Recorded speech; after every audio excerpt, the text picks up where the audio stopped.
It's nice to see so many of you here this afternoon for this session of the conference. We started this morning with campaign finance.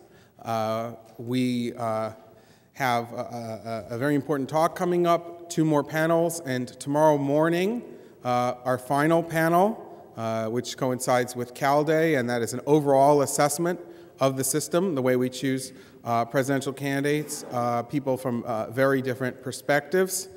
Let me just say a few words about our next speaker, who we're very enthusiastic and we're very lucky to have him. We're very happy he took the time to come out here for this talk.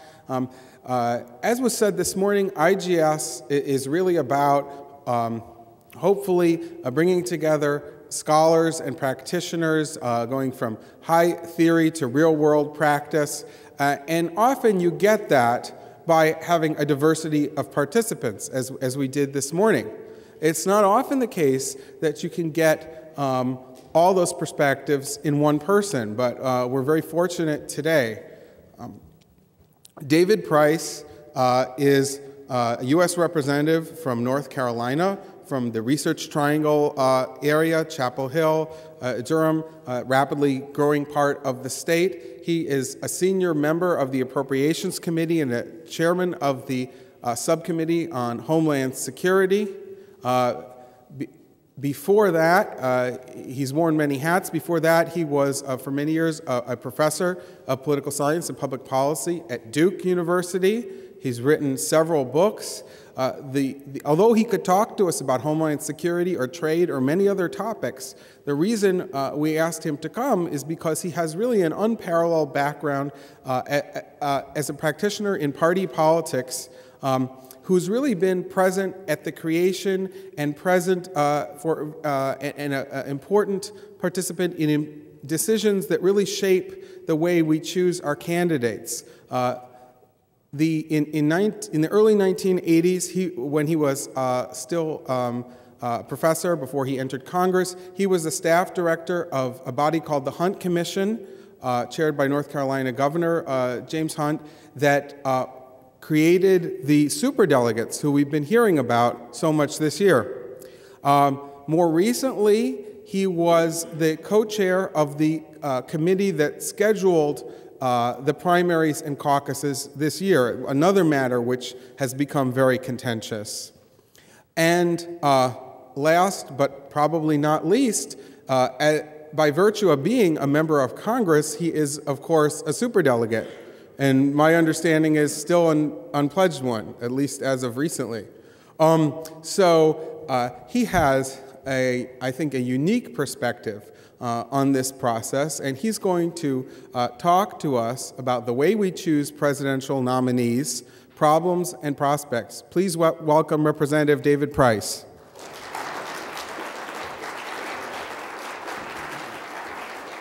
Thank you.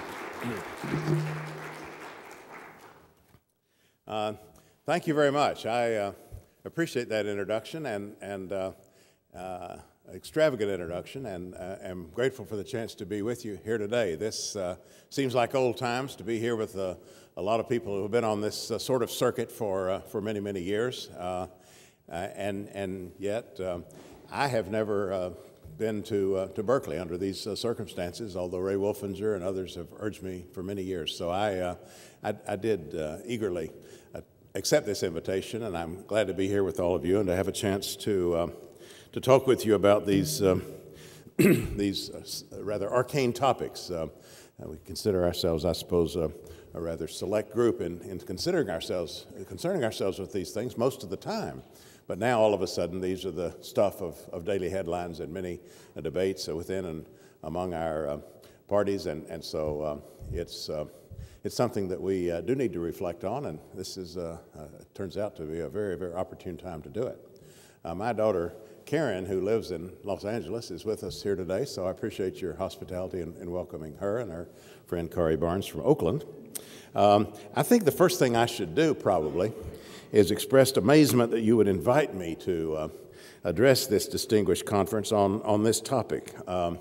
You might get the flavor of with that recital of my assignments. I'm not sure what kind of qualifications that represents. In fact, maybe I'm here as an exhibit rather than as a as a resource. Let me just remind you, I did co-chair this commission, you know, in 2005, which was charged with fixing this calendar, fixing the Democrats' party primary caucus schedule.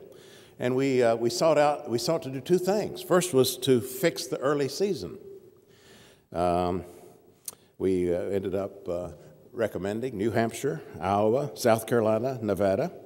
And then you know what happened. Florida leapfrogged in, Michigan leapfrogged in, and then the early states leapfrogged the leapfroggers. The result was a season that featured jingle bells and that opened on January 3rd. Success number one. Credential number two had to do with the regular season. The regular season, we aimed to spread out contests in the regular season. We thought up some incentives that we thought might do that. The result, of course, was precisely the opposite. There was a rush to February 5th by 23 states, with the votes of 50% plus of the delegates to both parties' conventions being determined by the official season's opening day. So, with a track record like that, no wonder you invited me here today. The 2008 season has been full of surprises even for party rules-writing veterans like many of you here who are fully aware of the law of unintended consequences. Last fall, I spoke at another conference at Rutgers under Jerry Pomper's leadership, a conference pretty much like this one. And I looked back over what I said at that point just a few months ago. I highlighted three things that I thought at that point were wrong or were likely to go wrong with the system. First, I said, it started too soon, but ironically, it may end too abruptly. Second, I said, the contests are too concentrated. They're front-loaded rather than paced through February, March, April, and May. And thirdly, I said, the early concentration has begun to look like a national primary with an escalation of the impact of big money and big media. Well, how about all of that? It's now mid-April. The Democratic contest is still going on, and most people probably wouldn't say that even the Republican contest ended too abruptly. The contests were indeed concentrated. There are now long stretches with no primaries or caucuses, but the few states that did wait are playing a decisive role, and I can't tell you how much satisfaction I get from that. It's a kind of a private form of satisfaction, but my own state, North Carolina, was one of those that exercised some restraint, and I and others were widely criticized for forfeiting any role in the process. And now for the states, the few states that behave themselves and exercise some restraint to be in the crosshairs of this contest is just immensely satisfying. However, that doesn't mean it really goes against our predictions, obviously. And however you might want to characterize the unusual season that we're in the midst of, the term national primary doesn't readily come to mind. So I'll eat my share of crow. But I want to revisit what our commission tried to do and the concerns on which our action was based, because I do think they still offer some positive guidance going forward. My comments here today will focus mainly on the Democratic Party, but I hope you'll find that many of them are more broadly applicable. Let me first state what is perhaps obvious. We are not creating in this business a system from the ground up. But what we're doing is modifying by increments. We're modifying an inherited system of decentralized local and state party politics. Our patchwork system has evolved from a system of successive precinct, county, and state conventions that then culminated in national conventions where the delegates elected through these processes gathered to make a decision that often wasn't predetermined at all, and in fact often went on for several days through multiple ballots. Nowadays, Caucuses and convention systems have largely been replaced by primary elections, and voting at the convention contains very few surprises, at any level, really, at any level of the convention sequence. That voting is tightly bound to the outcome of the primaries. A series of party reforms have thoroughly reformed the old convention system. But vestiges remain, and the main vestige that remains is a state-by-state sequence of contests.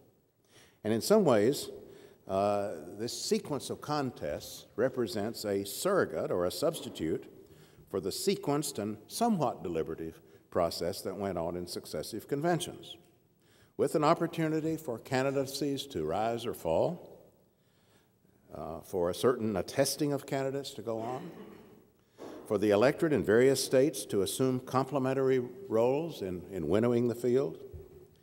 That, at any rate, is how it's supposed to work. Quite different from the one-shot, big-bang event a national primary would represent. Now, we might parenthetically ask, well, why not a national primary, by the way? Why not? Are we going through all these twists and turns to preserve the vestiges of an outmoded system? A national primary, after all, would be quick. It would be simple. It would meet certain small d democratic criteria. Every state would vote on the same day. Every voter would have exactly the same equal say. Most Americans, in fact, overwhelmingly say they would favor such a system. Despite these virtues, or supposed virtues, I would argue, and I won't do so here at length, but I would argue that we have a great deal to lose if we move in this direction. I hope we won't be seduced by the idea of a national primary. I believe it would result in big money and big media having even more influence than they do now, and would deal a devastating blow to grassroots politics and, for that matter, to state-level politics. Moreover, in stressing the historic origins of the system, I don't want to overdo it, because I think it's quite clear, despite the vestiges of the old system, we really have come a long way toward what we might call a plebiscitary system. A plebiscitary system, one based on the popular vote, where other ways of shaping the nomination outcome are greatly marginalized and even delegitimated. Perhaps I can use the current superdelegate discussion to illustrate what I'm talking about. It'll also give me a chance to talk a little bit about the Reform Commission with which I was most closely involved, namely the Hunt Commission, of which I was staff director, and Tom Mann was part of the advisory group attached to that commission. This was in 1981-82. The Hunt Commission was the fourth of the four reform commissions that followed the chaotic 1968 National Convention. In most respects, it fine-tuned the work of its predecessor commissions, McGovern-Fraser, Mikulski, and Winograd. But in one respect, it set out to reverse one of the major unintended consequences of reform, and that is the elimination of top elected officials from the convention.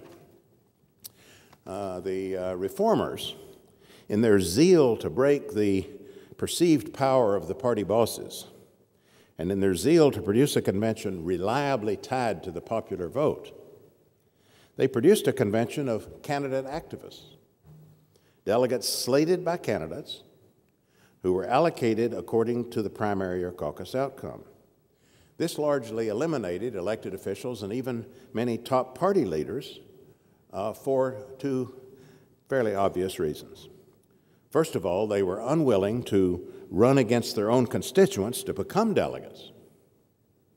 And secondly, they were often either unwilling to make an early pledge to a presidential candidate or were unable to get on a candidate's slate. Therefore, the Hunt Commission created a special category of party leader elected official delegates, PLEOs we call them. You can probably see why people started calling them superdelegates, and I long ago decided that although that was a very misleading term, It was a losing fight to argue against it. But we called them PLEOs, party leaders and elected officials. And we created a special delegate category, and we determined that for the most part, these delegates would remain unpledged, hence the misleading term superdelegate. Now, how did we envision their decision-making role? There's been many people looking back. I think the couple of chapters in my book, Bringing Back the Parties, I wrote on the Hunt Commission probably have been read more in the last couple of months than they ever were at the time. Although when I look back at it myself, it's interesting. I don't necessarily remember all this, but I think I do remember this, how we thought these superdelegates would behave. We surely didn't see them as kingmakers or queenmakers at the convention. There was some discussion, however, of the relatively rare circumstances, such as a deadlocked contest or closely divided platform questions, or a situation where a candidate, a putative winner, became disabled or died or became somehow disgraced. Those relatively rare circumstances when the decision-making capacity of the party leaders and elected officials would bring to the capacity they would bring to the convention could prove valuable. We did think that, and we said it. Now, that discussion also took place in a context of concern among some, but by no means all, of the Hunt Commission members, that the convention had become too bound to candidates and had lost all deliberative capacity. But the Hunt Commission, despite the wishes of some members, really took only marginal steps to address that, to unbind the convention delegates. And we certainly did not look to the infusion of the PLEOs to reverse this trend. And I would say the 26 ensuing years since the Hunt Commission have seen a further fading of any memory of or yearning for a deliberative convention. So today, any outcome that had the PLEO delegates reverse even a close primary season outcome, as reflected in the distribution of pledged delegates, would likely be widely seen as illegitimate. That's what I mean when I talk about a plebiscitary convention. That's what we've got. So I'm often asked, what should a so-called superdelegate consider in casting his or her vote? My answer is that a number of considerations might be legitimate. One's own knowledge of and experience with the candidates, the preference of voters in one's own district or state, the potential of the candidates to win in the general election. But in the end, I expect the main role of the PLEO delegates will be to consolidate behind the winner among the pledged delegates, to ratify that choice. And I believe our party will be far better off if that verdict is clear several months before the National Convention convenes. Now, the commission that I co-chaired with former Secretary of Labor Alexis Herman in 2005 had a narrower charge than the Hunt Commission, as its official cumbersome name indicates, the Commission on Presidential Nomination, Scheduling, and Timing. This commission was appointed by the DNC chairman to head off a threat by leaders from Michigan to upend the 2004 calendar because of their unhappiness with the monopoly Iowa and New Hampshire hold over the early calendar. So, being appointed under those circumstances, it was foreordained that the first question the 2005 commission would deal with would be the preseason's bellwether contests, which we chose to retain. We said a good deal about the positive virtues of grassroots politics in those early states, but we also chose to diversify with the addition of a few more states with different ethnic mixes.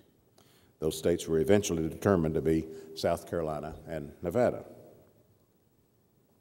Secondly, we provided bonus delegates to induce states to refrain from moving to the front of the regular season. This largely failed, just as the milder version had failed earlier for the Republicans. Although some 15 states have been awarded, as we speak, 15 states have been awarded bonus delegates this year. Those aren't just additional bodies, those are additional votes at the convention. Those bonus delegates were awarded for moving their contests later or leaving them in place in the latter part of the season.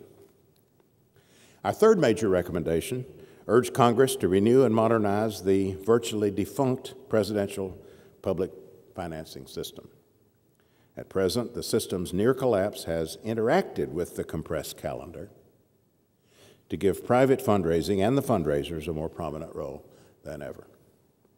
And finally, we recommended a bipartisan agreement to set a later starting date for the entire process in 2012. More on that in just a moment. The defiance of the early season rule by Florida and Michigan prompted a refusal on the part of the DNC to seat their delegations. And, I think more importantly, it prompted an agreement among the Democratic candidates urged on them by the legitimate early states, an agreement not to campaign in Florida and Michigan. Now, the party's decision, in my view, was fully justified. Yet in politics, there's often a danger of cutting off one's nose to spite one's face. So the DNC and the Michigan and Florida state parties are continuing discussions about how to seat the delegations and bring these critical states back into the fold. Discussions that have been both complicated and rendered more urgent by the closeness of the Obama-Clinton contest. Allocating delegates according to the January primary votes in these states is out of the question, obviously. And both states have now ruled out revotes. One possibility appears to be to allocate the delegates between the candidates on a 50-50 basis, a solution that obviously becomes easier if the contest is resolved in the next few weeks. Other questions remain. Should there still be some penalty? Perhaps giving each Michigan and Florida delegate only half a vote, as the Republicans currently plan to do. Longer term, how can the parties prevent the preseason from again being swamped? Or should the preseason simply be eliminated? That, of course, is the objective of some of the leapfroggers. Most certainly it's Michigan's objective. In any event, the early season chaos, plus the extraordinary regular season front-loading, have basically left us with a nomination schedule that is very, very far from anything our commission or the leadership of either party sought to achieve. We sought changes that would involve a more diverse group of citizens in vetting our candidates, that would preserve the grassroots components of the process, that would pace the contests more evenly, that would simulate a process of deliberation and cumulative judgment, and would help select a strong and credible nominee. Worthy goals, still. The verdict, of course, isn't fully in, and we can still work for and hope for the best. But the verdict on our process goals is likely to be mixed at best, and we're already hearing calls for broader scale reforms. There's no question that the free enterprise of 100+ state parties and 50 state legislatures have not produced an orderly or optimal outcome. We have our own tragedy of the commons, or a case of political market failure. I've become more receptive than I used to be to some sort of federally legislated solution, not a national primary, but perhaps rotating clusters of primaries. But I'm acutely aware still of the difficulty of achieving congressional consensus on such a matter, and on the very real possibility that even if consensus was achieved, there might be a successful judicial challenge to an attempt to impose a national primary scheme. So it's still preferable that the parties fix themselves, although it's harder and harder to be sanguine about such a process. Now, some interesting things have happened this year. We don't know quite what the effects will be. Maybe this year's combination of sanctions imposed on the leapfrogging states and virtue being rewarded for the restraint of the late voting states, maybe that combination will make for altered calculations of advantage by the individual states next time. I wouldn't bet on it, but it could happen. In any case, I think the parties still need to assess 2008. They will still need to assess 2008 and reassess the limited incentives and sanctions they control and how they might be deployed. The Republicans currently have such an assessment underway.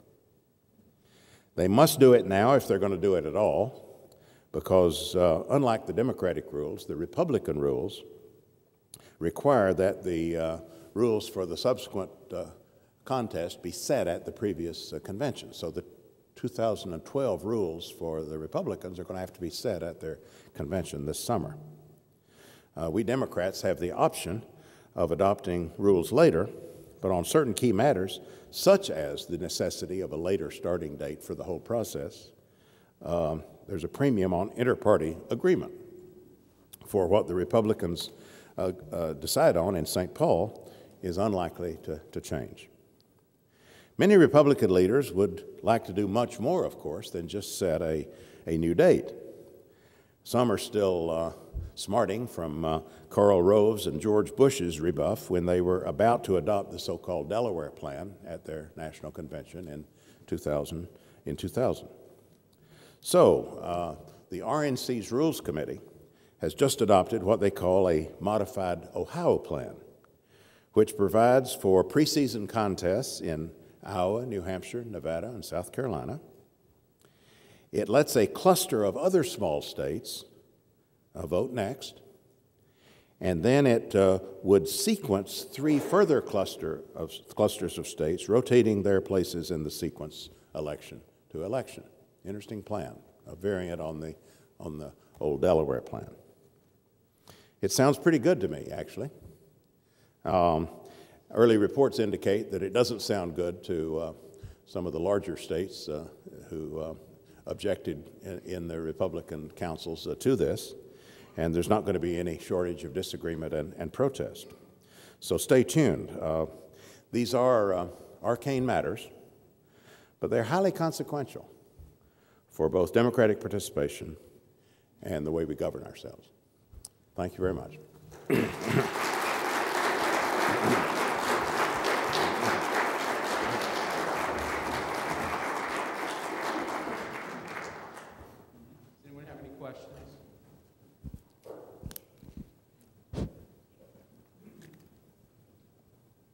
I know it's too early to tell, but how do you think the Obama and Clinton issue is going to be resolved with regards to delegate representation from the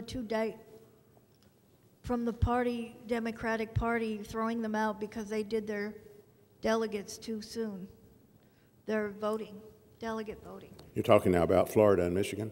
Yeah.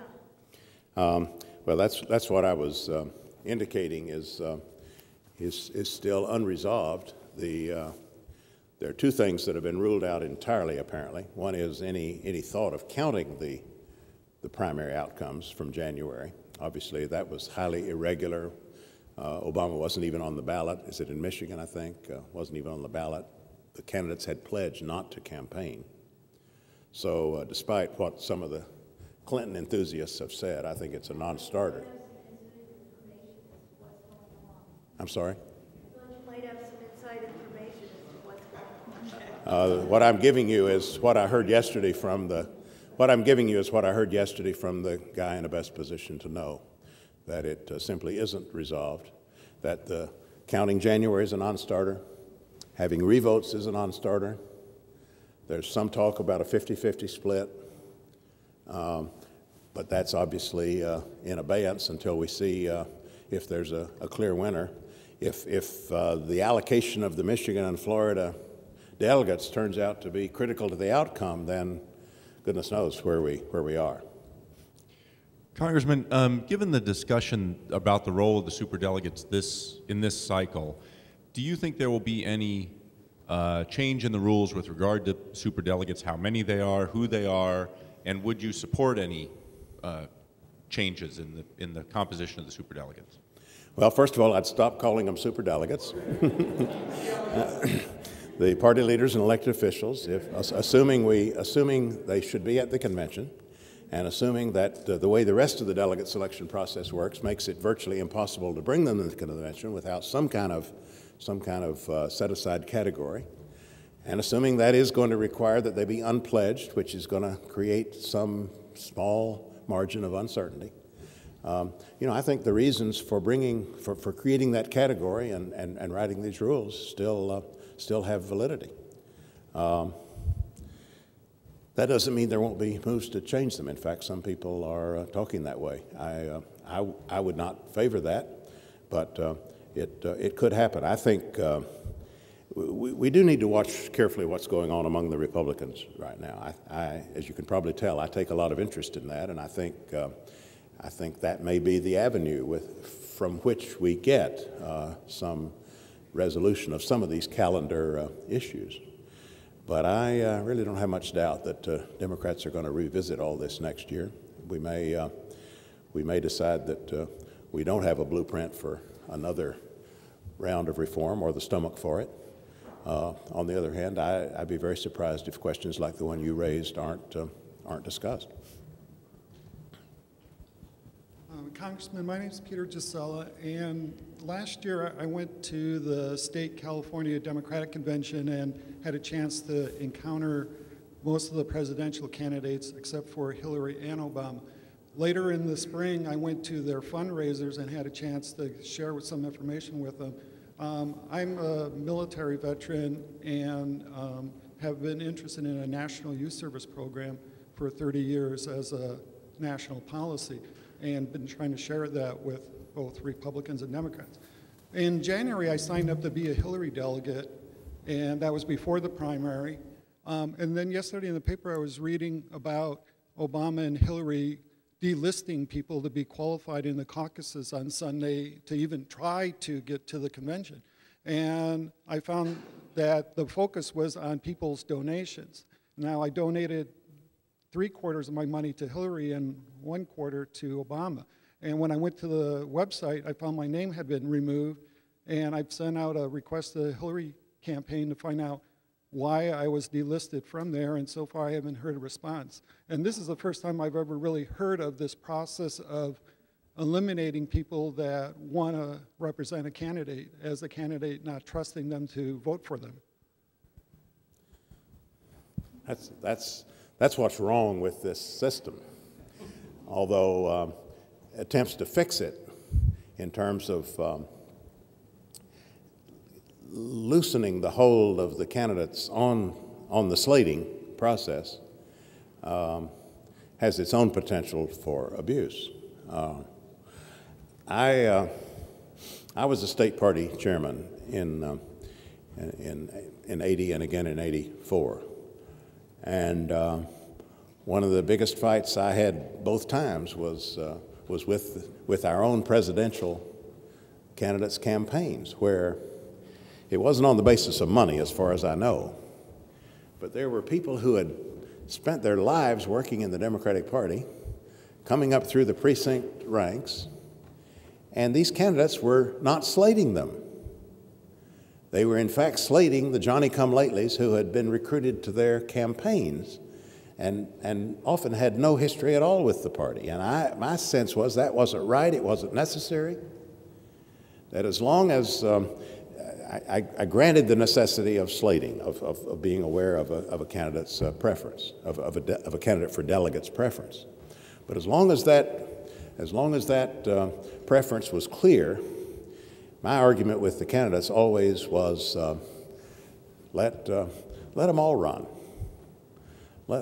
Don't be overly selective or narrow or cute in how you pick these slates. And sometimes we won those battles, and sometimes we lost.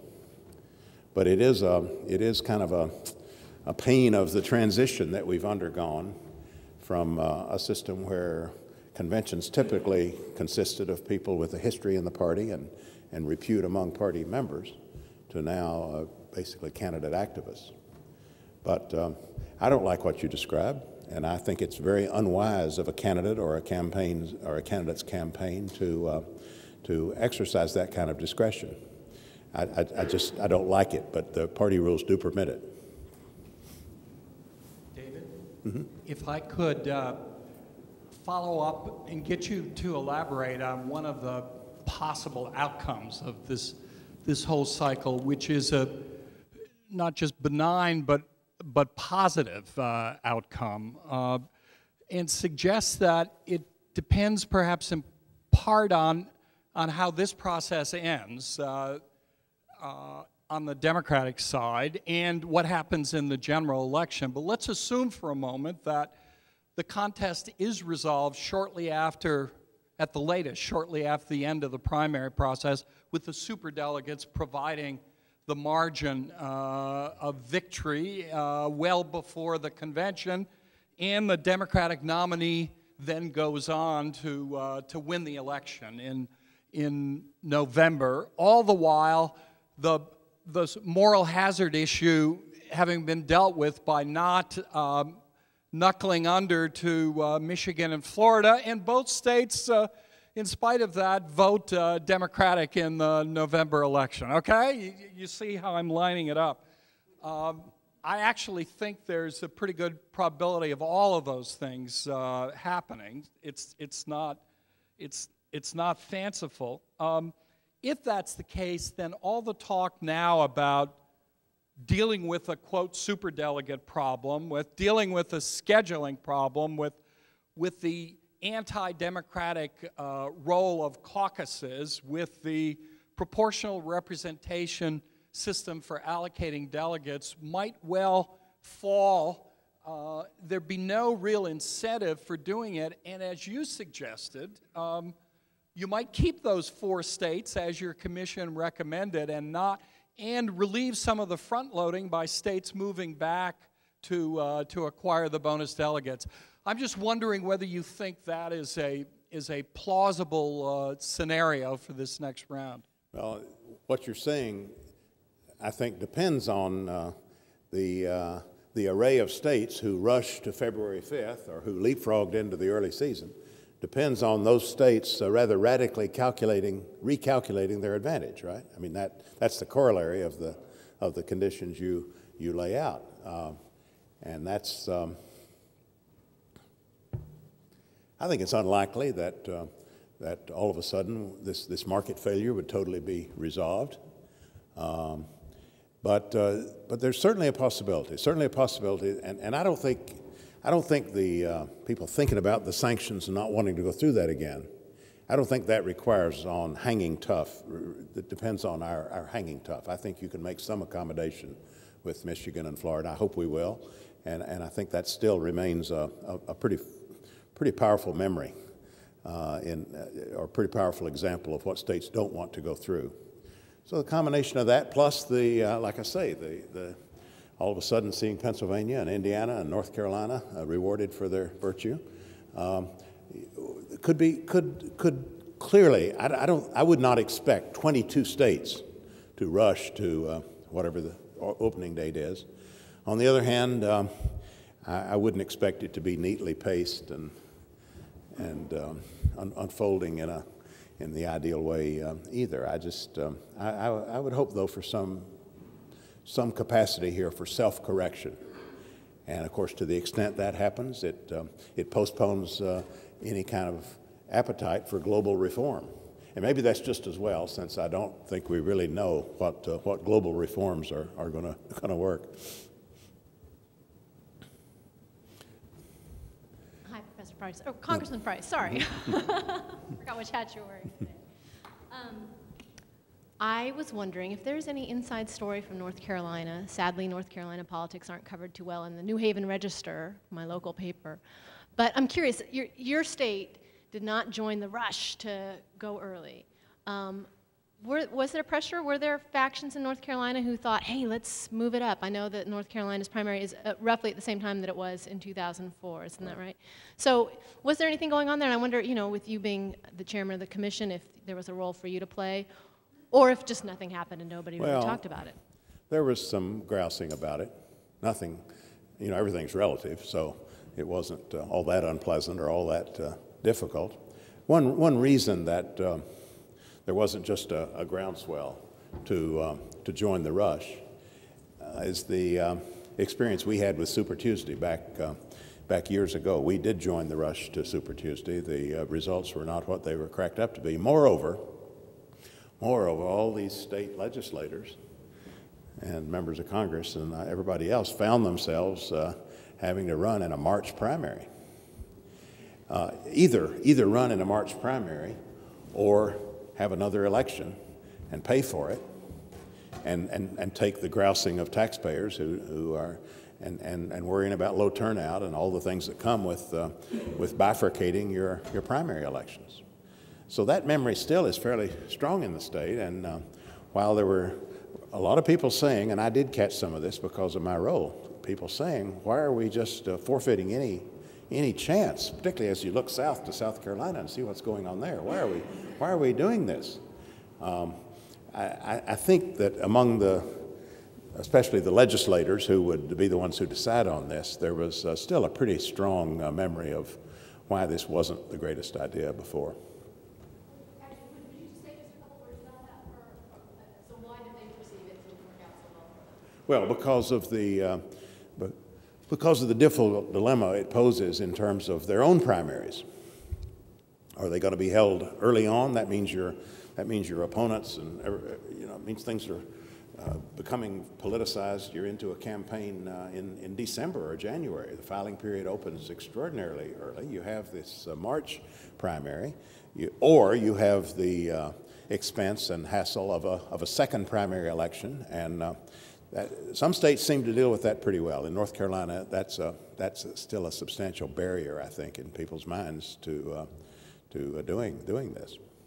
May I just follow up? Mm-hmm. The legislators' perceived self-interest was that they just didn't feel like campaigning again so quickly for an early primary, or was there some sense, which is totally understandable, or was there some sense also that having an early primary would make it tougher to fend off challenges, giving up having No, I don't think it was that. I don't think there's, I'd have to really, I think that would be a stretch to think that there would be a difference between a March primary and a May primary in terms of the likelihood of challenges. There is a difference in terms of how early one has to start worrying about all this, and how early one has to raise money, and how that people I'm sure think about those things. But no, I don't think it's kind of acute self-interest in the sort you described, or I've never heard that. Congressman Price has agreed to participate in the next panel, so we're going to have one last question, then take about a 5 or 6 minute break, and then continue on similar themes. So, exercising supreme authority here, I'm going to let Eric Schickler ask the last question. All right, thanks, Jack. Congressman Price, I enjoyed the talk a lot, and one question, I found it interesting that you said that as of today it would be regarded as illegitimate for the superdelegates to make a decision contrary to the majority of the pledge delegates. Was there a sense back when they were created, as a when I would teach about this, we would sort of say, well, one of the intentions or one idea is if you have a George McGovern kind of candidate who's come out ahead in the primaries, that maybe the party leaders could save the party from disaster. And the premise there was, the candidate hadn't been disgraced or anything. You alluded to stepping in the case of a disgrace. But did people think back then that it would be legitimate for the superdelegates to come to a different decision from the pledged delegates if they thought the candidate was, say, sufficiently extreme that they would lose the general election? Well, that's a very interesting question, and I should ask Tom to chime in his recollection on this, because what I'm sure of is that there was no one point of view on that. And there's no question of a few people, those who were bemoaning the loss of the deliberative convention, and there were some. Terry Sanford had written a book at that time, which was fairly influential, which bemoaned the loss of the convention that actually decided something. There was, I'm sure you could find in the transcript of the commission, and certainly what people said to the press outside the commission. I'm sure you could hear people saying, you could find people saying something like that, that in the case of a party that's just headed down the road to disaster, created by the enthusiasms of these candidate activists, that this will be a sobering, balancing influence. But I also think you could find probably many more people saying, maybe the same people saying, we're not looking for a bunch of kingmakers here or queenmakers here. And often it was said, we would fully expect the unpledged delegates to, in the end, break pretty much like the pledged delegates. They'll vote like their state votes or like their district votes. And we don't expect them to come in and be a kind of third force in the, and I would say, Tom, you chime in, but I would say that was the predominant expectation. There was talk about at the margins, how it might be good to have these people there.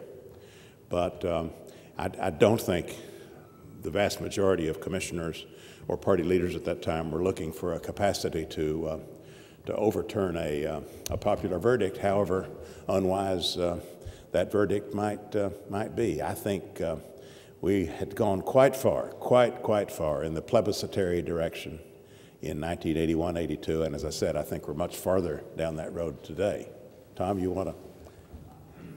David, that's my recollection as well. I think there was built into the process the possibility that if a candidate did very well early on, built a lead, but then collapsed, not necessarily because of scandal or disgrace, but politically collapsed and dropped in the polls relative to the challenger, someone else in the November election. And it was relatively close contest, that at that margin, under those circumstances, there would be the possibility of some deliberation by the PLEOs. Or whatever, yeah. That's why we call it super. Yeah, there had to be a reason. Well, so that would be different than I think the McGovern example, but it would allow the party to save itself under some very unusual circumstances. That's true. At the same time, I can remember going through these gaming exercises with people discussing this and concluding, no, you really wouldn't want a popular verdict to be turned around by these delegates. And even at that point, I think it was pretty clear that'd be a very heavy lift then to go out of a convention where that happened and maintain your small d democratic bona fides. I think we're going to have to assume that these questions will continue in the next session, but I want to say, first of all, that David Carroll was completely correct in saying that it was a privilege for us to hear such an erudite and accomplished address on such complex matters, and we have in our room, I think, the best of the PLEOs. Thank you.